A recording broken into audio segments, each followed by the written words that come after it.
All right, guys. Grumpy is back. He's been on hiatus for a little while. The last couple months, I purchased an ebook reader. Actually, I've been trying to do for the past 15 years, get an ebook reader that was the right size and did what I needed, because for the most part, I read a lot of periodicals and magazines and articles like that. Over ebooks, although I do read ebooks from time to time. I'm usually subscribed to a lot of magazines, and one of the biggest problems I found with magazines is just the sheer real estate of the ebook readers at the time were too small. Like even a 10-inch is too small. I almost want to read the magazine in the full sort of A4 type size. So anyways, I purchased very recently a Onyx Boox Max Lumi. Now this is the 13.3 inch e-reader. They're very expensive, but it does run Android 10, and it's basically straight from Shenzhen, China. So I was looking at some posts on Reddit and saw that a lot of guys were like, hey, this is a Chinese device. What's going on with it? We don't know where traffic's going. Are they spying on us? Are they snooping on us? And I saw someone did put a post there. They did some packet captures. So what I'm going to do in this video is just go quickly over through the quick specs of this device. And we're going to do some packet captures to see if this thing talks back home, if there's any telemetry, what sort of traffic is going back and forth between it. So just a quick specs: 13.3 inch ebook reader, resolution 2200 by 1650. Let's skip all the stuff we don't need to know. Sorry, that's my dog, guys. Let's skip all the information we don't need to know. 4 gigs RAM. It's got Wi-Fi, AC 2.4 and 5, Bluetooth 5, which is nice. And yeah, like I said, Android 10's got USB-C port, and that's pretty much all we need to know for this particular case. So in this video, what I'm going to do is I'm going to start by factory resetting the device and start from scratch. And I'm going to have a side-by-side two window pane open, so to see when it boots up and stuff, what it's doing on a packet level. So without further ado, let's get started. All right, guys, so here's my setup here. I have the Max Lumi tablet here, and then on this other window, as you can see, I have a HTTPS proxy running, and I have the Max Lumi set up as the default gateway to the HTTPS proxy.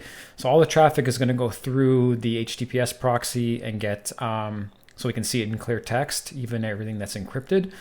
Now, obviously, it's going to accept a certificate from the proxy server that I noticed that the default browser on the Max Lumi is some type of Chromium, customized Chromium. So we'll get an error with certificates, but we should still be able to browse. So I'm going to start the process. First thing we're going to do is I'm going to factory reset the device. Okay, I'm going to erase everything. And I'm going to fire up the proxy. So I'm going to do this all in real time. I might edit it a little bit just to save some time. But it's you can see you really can't see. I don't really have a good setup for a top-down video, but it just did the Davlik cache wiping and stuff like that for Android. All right, still booting. Okay, so we have choose language. So I'm going to choose English, United States. Okay, anyways. Okay, so I'm going to agree. I believe the time zone will set itself automatically once we connect to Wi-Fi. So auto sleep, I'd like to make this 30, and power off timeout, I like to make this 12 hours. Okay, so because we have no network connection, right now we have 0. So if you're completely paranoid about where this thing might be talking back to, then just don't connect it to the Wi-Fi. But you could load your books by USB here, so you don't ever really need to connect this thing to the Wi-Fi. But in our case, we are. So we're going to go to settings, network settings. We're going to turn on the Wi-Fi. And let me just get this connected to the Wi-Fi. Okay, so I literally just connected it to the Wi-Fi. and we already have some data being logged via the proxy. So I got a privacy policy banner that's come up that I don't see anything on.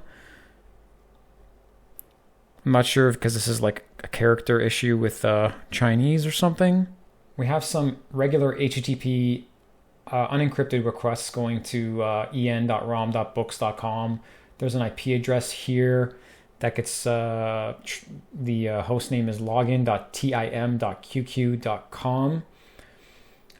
There's a put request here. So we'll take a quick peek at that. Here, there's a put request. So it looks like it's requesting MAC address, response, device not found, result code. Detail, we got some more IP address information here. There's a post, some language settings. Looks like this, there's in some JSON format. There's also Google Play APIs, which is interesting because Google Play is not installed at this time, but I guess it's buried somewhere in there. Again, we have some IP address information. So this post request is, what is this? Okay, so the certificate is from Shenzhen, and it's basically a wildcard certificate for tim.qq.com that we saw before from DigiCert. And there's the IP address of my device. So it looks like we got some just settings, some of our settings that are being posted. I guess here, IP switcher, IP, print IP list, connection being made here, but this is raw data, so it's going to be difficult to interpret. At least we can see some of it, some network stuff. Let's take a look at, you can see here there's an SDK app ID equals, and it looks like I just got another post here. Request HTTP DNS, and there's an IP address here. There's my IP address here that I'm gonna have to block out. Response O2 OK.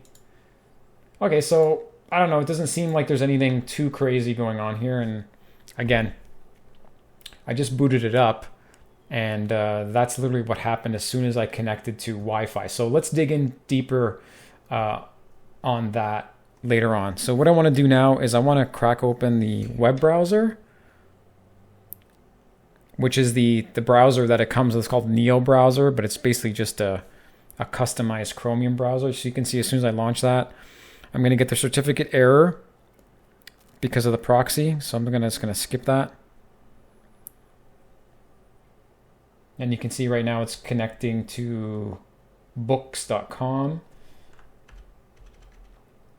There's a lot of HTTPS gets here. There's a lot of... Okay, so basically it's just pulling down the website at this point. Again, we see en.rom.books.com.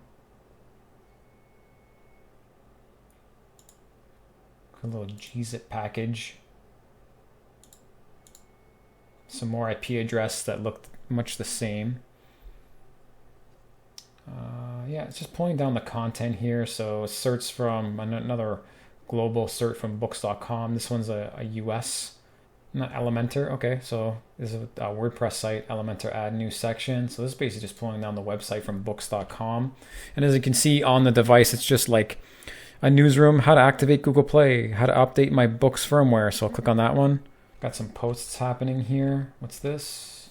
It's google.com, codebase.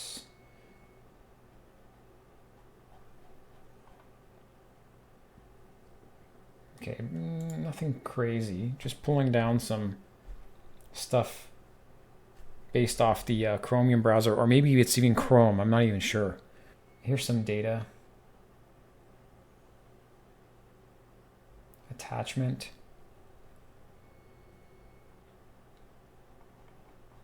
There's an attachment here. What was this request? gbt1.com. So this one might be interesting to look into, see what that is. Okay, we'll look into those later. Okay, so let's go on to the next Let's go on to the next test here. So let's exit this. You can see the how it's accumulating down here. So I'm at the end right now. I'm going to hit the home button.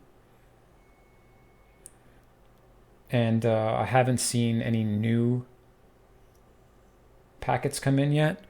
So let's try to, I'm going to go to notes. It says please log into Onyx account, cloud accounts if you want to sync them. I don't want to do that. I'm going to add a note. I'm going to just type test. Okay, I got a couple new requests come in.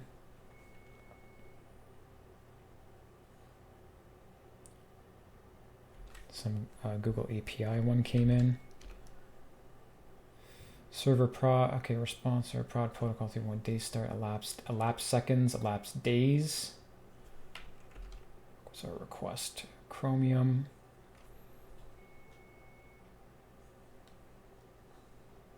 Got some memory characteristics here, 4 gigs of memory, ARM64, Android 10, update version 85. So I'm guessing this is the version of Chromium. Okay, so now once I save this, I want to see if we get anything. Okay, I got some stuff here. Nope. Just some more Chrome stuff. Okay, so we've done the factory reset. We've opened the browser. I've created a note and saved it. Let's go to the store. Push.books.com.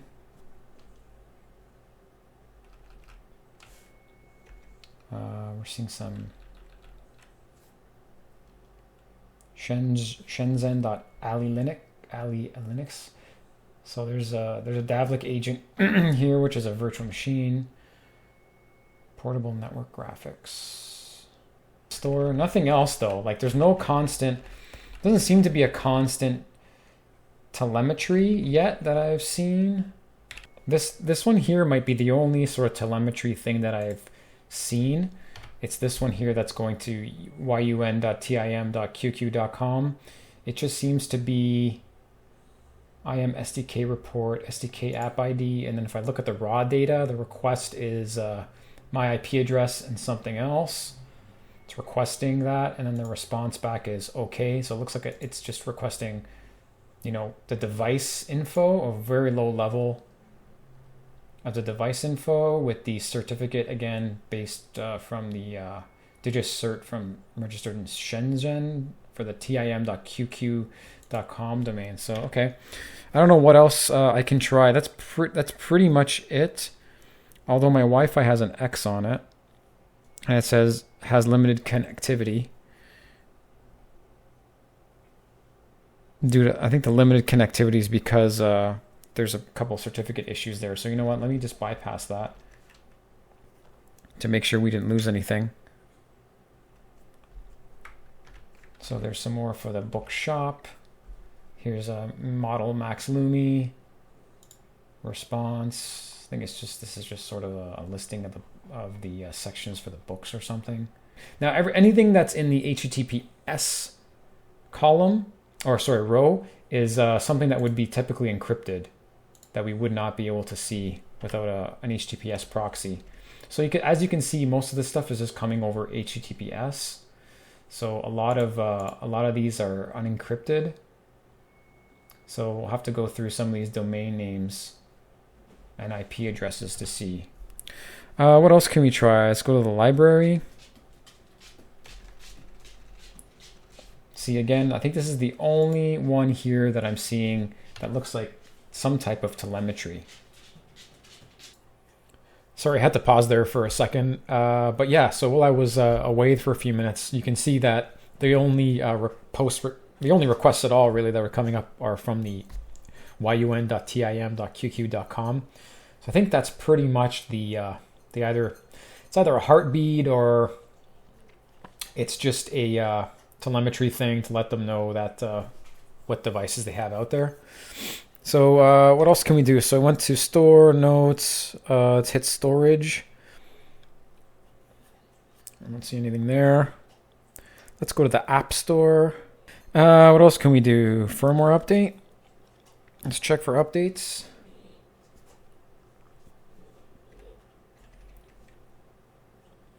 Okay, here's the request. So it's basically looking at the device. Is there a version in here somewhere? I guess there's a build number, 1128. Response, nothing. And that's the IP address it came from. So that looks like the command and control server here for updates and I would think anything else. Yeah, so there's our MAC address. That's probably our OS. What is that? I don't know if fingerprint. Wasn't anything there, but you can see that the get was from endata.onyx-international.cn API firmware update.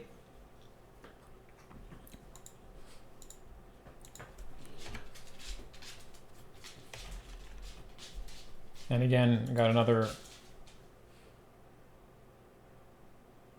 sort of telemetry request, I think is what this is. All right, so that's good. Where else can we go? I'm going to have to start cutting this short here.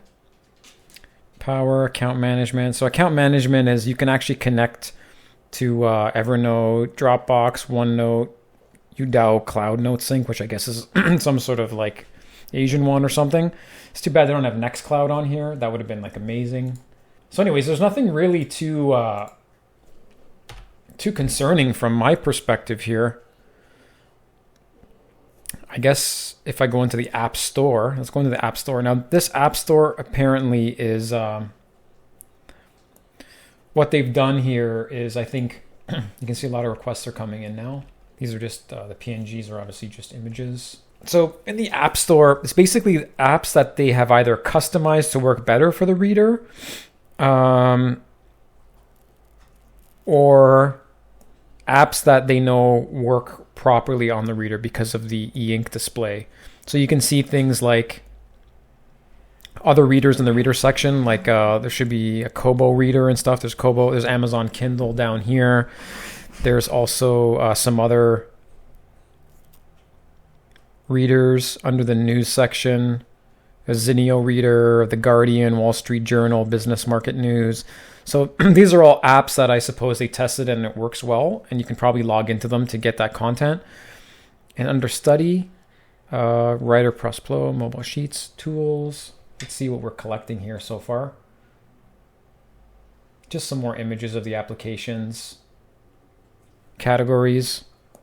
Tools, there's Chrome, RAR, to-do list. There's TeamViewer Quick Support, which I found interesting.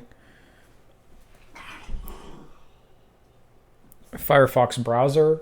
And so that's interesting. Now, something like Firefox browser, I wouldn't install from this app store. I would just get that right from the Google App Store. I wouldn't really want anything like that customized from them unless I knew there was a clear reason why. Can connect to Google Play, and I think that's done somewhere here. Oh, here, enable Google Play. So if I do that, it'll basically just allow Google Play services to get installed here. And I've already done that once. And the first thing I noticed is that the battery life diminishes, obviously, because Google starts tracking you in the background for everything. So I'm not actually really sure if I want to install Google Play on this. There are some applications that would be handy, like to have the Nextcloud client on here to grab my files and stuff would be cool. So I probably will end up doing it. The only thing is that if I do go ahead and enable Google Play, I'll probably just make sure that the Wi-Fi is turned off until I really need it. One other cool thing here we can check, and maybe I'll do a follow-up update video on enabling Google Play with the proxy in the background. Transfer ebooks. So this basically just creates like a local web server here that you can drag and drop books to or files to. Let's see where we are with this thing. Did we catch anything that we haven't seen yet? Nope, nothing yet. Okay, so let's transfer a book. Give me a second here. A desk phone. So you can see a transfer completed successfully. Library. And there's a PDF here. And so far, I don't see anything. Let me crack it open. So it's a Mitel, excuse me, Mitel quick reference guide. So for you guys that don't know much about this reader, it's really quick, it's really snappy, has a lot of really good features. Like I can just go ahead and mark this up, like this is Ethernet, and this is some other stuff here, and I'll circle that, say that's messed up. And then when I, let's save that. So I'm going to save my markups. And so far, nothing. Haven't seen anything. Just another telemetry entry. And as you can see, I can go straight to the book here, and it already has my markups and stuff here. So yeah, so I think what I'm going to do is I'm just going to take a look at some of the IP addresses and domain names that we saw in this list here. And let's take a look at some of those.